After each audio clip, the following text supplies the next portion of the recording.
Hello বন্ধুরা, আমার যে বন্ধুরা ভাবে যে ফুলকপি আমি ভালো রাঁধতে পারি না, আমার রান্না ভালো হয় না, যেভাবেই রাঁধি না কেন, যত ভালোভাবে রাঁধি না কেন ফুলকপি রান্না ভীষণই বাজে হয়।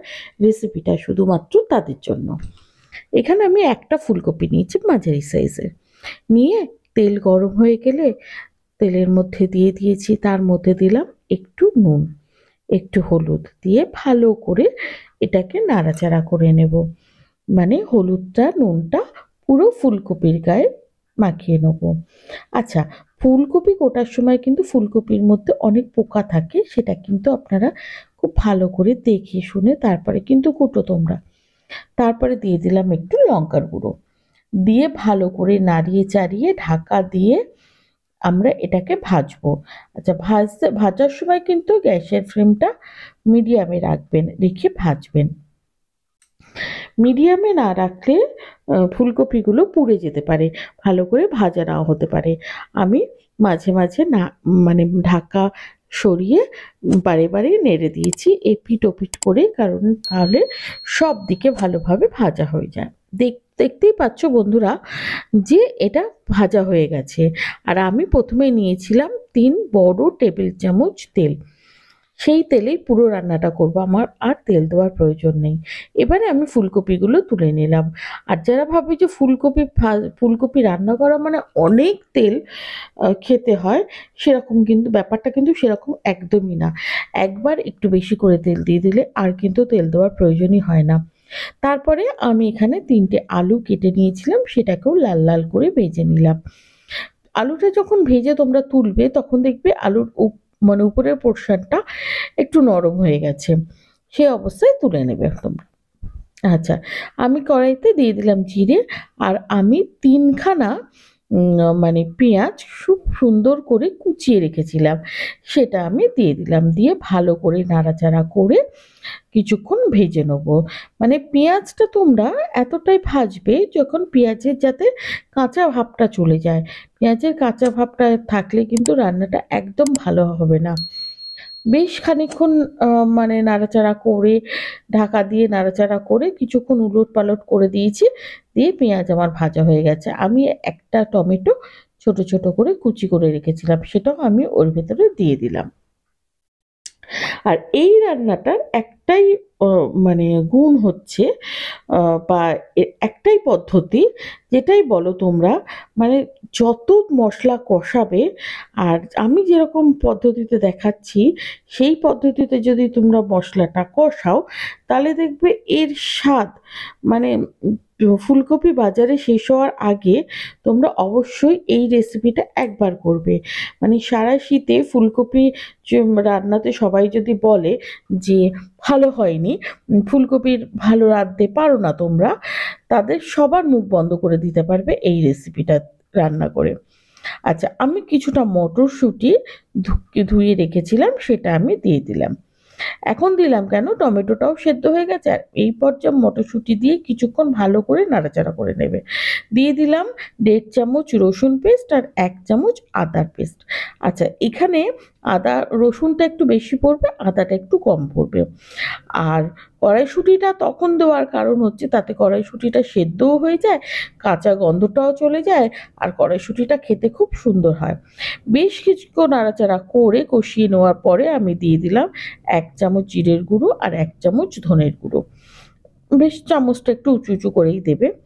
আর একটু নুন, একটু হলুদ, মানে হাফ চামচ নুন, আর হাফ চামচ দিয়ে দিলাম আমি লঙ্কার গুঁড়ো, আর সামান্য একটু জল দিয়ে ভালো করে নাড়াচাড়া করে কিছুক্ষণ কষিয়ে নেবো। তোমরা জানো যে যতক্ষণ না তেল ওপরে উঠবে ততক্ষণ কিন্তু তোমাদের কষিয়ে যেতে হবে, তা না হলে কিন্তু মানে মশলার কাঁচা গন্ধ থেকে যায়।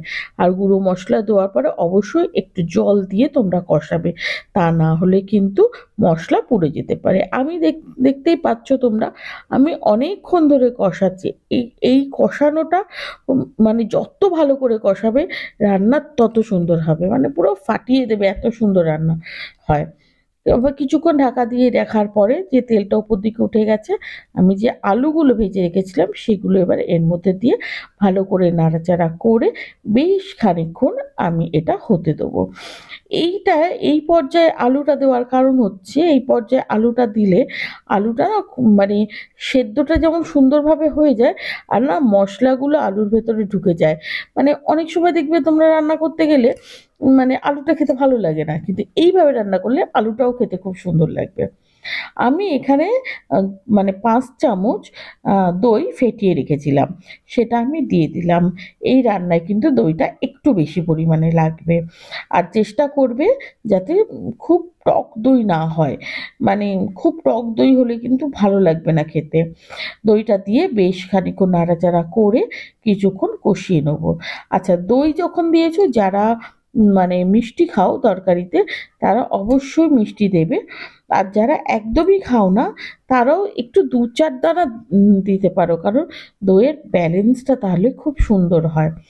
আচ্ছা, ভালো করে ফুটে উঠেছে, আমি দিয়ে দিলাম এখানে কসুরি মেথি। দিয়ে ভালো করে নাড়াচাড়া করে বেশ খানিকক্ষণ কষিয়ে নেব। এই কষাতে কষাতেই দেখবে এই রান্নাটার গন্ধ মনে হবে যেন মাংস রান্না করছে, এতটা সুন্দর গন্ধ বেরোয়। আমি ঢাকা দিয়ে আরও কিছুক্ষণ ভালো করে কষিয়ে নেবো। এই যে দেখতে পাচ্ছ তোমরা, তেল ওপরের দিকে উঠে গেছে, কষানো কিন্তু আমার একদম কমপ্লিট হয়ে গেছে। আর এই রান্নাটায় কিন্তু একদম বেশি ঝোল হবে না, খুব সামান্য গ্রেভি গ্রেভি হবে। এতে কিন্তু এটা খেতে খুব ভালো লাগে। আমি দেখে নিচ্ছি যে আলুটা সেদ্ধ হয়েছে কিনা। আলুটা সেদ্ধ হয়ে গেছে, ব্যাস আমার আর কোনো চিন্তা নেই, আলু সেদ্ধ হয়ে গেছে। আর কপি তো ভাজতে ভাজতেই সেদ্ধ হয়ে গেছিলো, সেই জন্য কপিটা কিন্তু আগে দিয়ে দেবে না, তাহলে কিন্তু কপি একদম গলে যাবে, কপিটা গোটা গোটা থাকবে না। এবার ভালো করে আরও কিছুক্ষণ নাড়িয়ে চাড়িয়ে ফুটিয়ে নিলাম, কারণ আমি কফি দিয়ে ভালো করে আর কিন্তু বেশি বেশি ফোটাবো না, বেশি কষাবো না।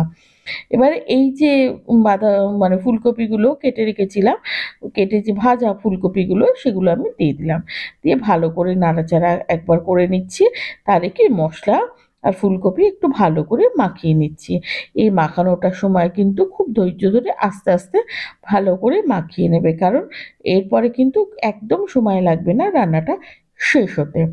আচ্ছা বন্ধুরা, তোমরা যদি এখনো পর্যন্ত আমার রেসিপি যদি দেখো, মানে ৭ মিনিট তোমরা যদি দেখে ফেলেছো, তাহলে একটা ভিডিওতে লাইক দিয়ে দিও, আর চ্যানেলটা সাবস্ক্রাইব করে আমার পাশে থেকো, আর বেল বাটনটি প্রেস করে দিও আমার চ্যানেলে নিত্য নতুন রেসিপি দেখার জন্য।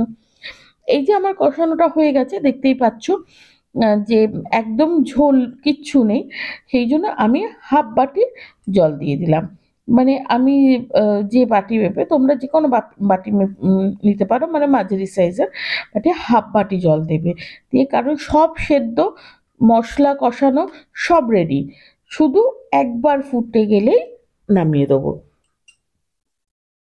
এই যে ঢাকা দিয়ে দিলাম, ব্যাস। এর এবারে দেখাচ্ছি, দেখো যে কীরকমভাবে এটা ফুটছে, এটা কিন্তু আমার রেডি হয়ে গেছে। এবার আমি নামিয়ে দেবো, এই অবস্থাতেই নামিয়ে দেবো, ঝোলটা কিন্তু টেনে যাবে। মানে আমাদের একদম মানে সব সেদ্ধ হয়ে গেছে, আর এত সুন্দর গন্ধ বেরোচ্ছে না। আর এই রান্নার ক্ষেত্রে কিন্তু তোমরা গরম মশলা দেবে একদম পরে, মানে যখন তরকারিটা মানে মোটামুটি ঠান্ডা হয়ে আসবে, সেই সময় কিন্তু তোমরা গরম মশলা দেবে। গরম মশলা কিন্তু আগে একদম দেবে না। এই যে শেষে গরম মশলা দিয়ে যদি আরও ধরো ২-৩ মিনিট ঢেকে তারপরে পরিবেশন করতে পারো, মানে তোমরা চিন্তা করতে পারবে না কি অদ্ভুত স্বাদ। মানে বিয়ে বাড়িতেও মনে হয় তোমরা এইরকম স্বাদের ফুলকপির তরকারি খাওনি, কোনো হোটেলে খাওনি, কোনো বড় রেস্টুরেন্টে খাওনি, এই তরকারিটা খেতে এত সুন্দর হয়। দেখো আমি পরিবেশন করছি, এই আমার ফুলকপিগুলো দেখো কি সুন্দর গোটা গোটা আছে, একটুও ভাঙিনি। আর খুব বেশি সময় লাগেও না রান্নাটা করতে। তোমরা সব কিছু রেডি করে নিয়ে তোমরা রান্নাটা করতে বসো, মানে তোমরা আমাকে কমেন্ট করে জানাবে তোমাদের ঠিক কেমন লেগেছে। সত্যি সুন্দর। বাজারে ফুলকপি শেষ হওয়ার আগে অবশ্যই এই রেসিপিটা একবার হলেও বাড়িতে প্লিজ তোমরা বানিও, বানিয়ে আমাকে একটু কমেন্ট করে জানিও।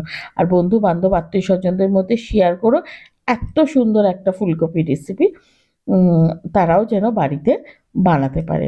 আজকের মতো টাটা, দেখা হচ্ছে তোমাদের সাথে নেক্সট ভিডিওতে। ভালো থাকবে, সুস্থ থাকবে।